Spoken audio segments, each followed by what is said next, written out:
సిద్దిపేట జిల్లా గజ్వేల్ శ్రీ కన్యక పరమేశ్వరి ఆలయంలో ఆర్యవైశ్య సంఘం మహిళా విభాగం ఆధ్వర్యంలో ప్రత్యేక పూజలు నిర్వహించి భక్తులకు తీర్థ ప్రసాదాలతో పాటు అన్నదాన కార్యక్రమం నిర్వహించారు.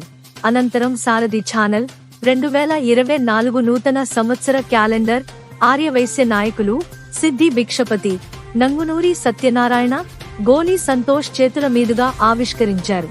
ఈ సందర్భంగా వారు మాట్లాడుతూ పట్టణంలో వాసవి కన్యకా పరమేశ్వరి అమ్మవారి గుడిలో మా సారథి ఫౌండర్ చైర్మన్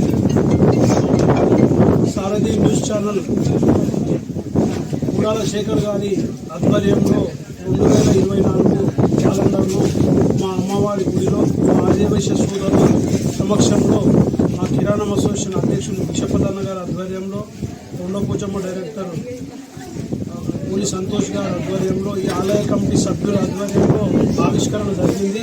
ఈ కార్యక్రమానికి విచ్చేసిన మా శివన్ననే కానీ మా శేఖరే కానీ సంతు కానీ వీళ్ళందరికీ కూడా అభినందనలు తెలియజేస్తూ మా శేఖరు న్యూస్ ఛానల్ గజ్వేల్ రిపోర్టర్గా మంచి కార్యక్రమాలు తెలియజేయడం జరుగుతుంది.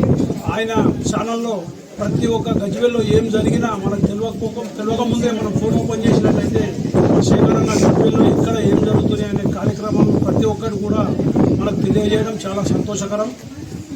మనకు శేఖర్ అన్న చాలా సుపరిచితుడు. గుడాల చంద్రశేఖర్ గారు చేపర్తి వాస్తవ్యుడు. ఈసారి ఆయనకు మంచి అవకాశం ఉంటే ఎంపీటీసీ జెడ్పీటీసీ అక్కడ కొంతమందికి వాళ్ళకు అవకాశం ఇచ్చి పక్కన జరిగింది.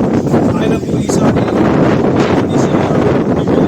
మంచి అవకాశాన్ని అమ్మవారు కలిగించాలని కోరుకుంటూ ఆయన కుటుంబానికే కానీ ఆయనకే కానీ అమ్మవారి శిష్యుని విలవిలా ఉంటూ ఆయన ఆరోగ్యాలతో అశేశ్వర్యాలతో ప్రత్యేకంగా అమ్మవారి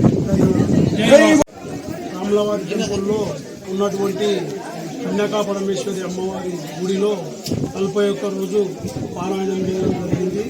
అదేవిధంగా ప్రతి 2వ మంగళవారం రోజు అమ్మవారికి అభిషేకము మరియు ఇక్కడ పారాయణము భోజన అవకాశాలు కల్పించి ఇక్కడ కార్యక్రమానికి దిగ్విజయంగా విచ్చేస్తున్న మా మహిళా మనందరికీ పేరు పేరున అభినందనలు తెలియజేస్తూ ఇదే విధంగా ప్రతి మంగళవారం రోజు ఈ కార్యక్రమాన్ని దిగ్విజయపరచవలసిందిగా కోరుకుంటూ ఈ ఆలయ సర్కార్ టీవీ వీక్షకులకు నమస్కారం. మరిన్ని వార్తలు చూడటానికి లైక్ చేయండి, సబ్స్క్రైబ్ చేయండి, గంట సింబల్ నొక్కండి.